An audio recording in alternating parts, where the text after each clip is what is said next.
Hello everyone, this is my first video with a microphone, so hopefully new viewers will actually understand what I am doing, instead of just being confused for 10 seconds and leaving because they have no idea what they just clicked on.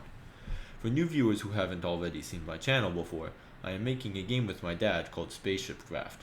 It is based off another game called Dreadnought.io.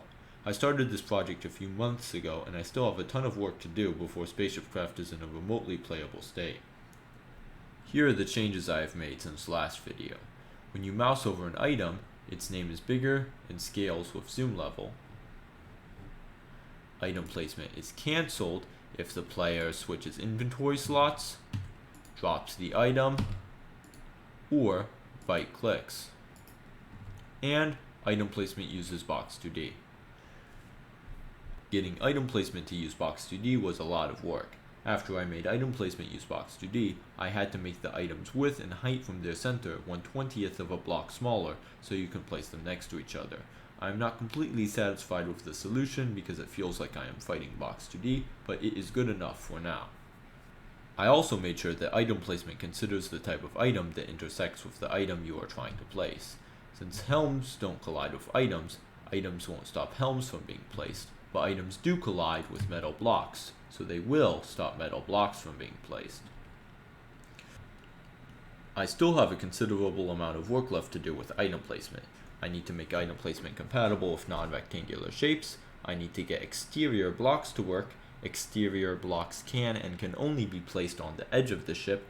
This includes cannons and thrusters. I need to get anchored blocks to work. Anchored blocks can and can only be placed on top of something like this. Helms and fabricators are examples of anchored blocks.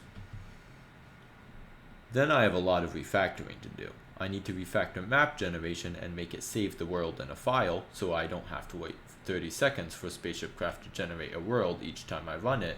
I need to refactor items. Currently the code for items is in the same file as the code for the ship.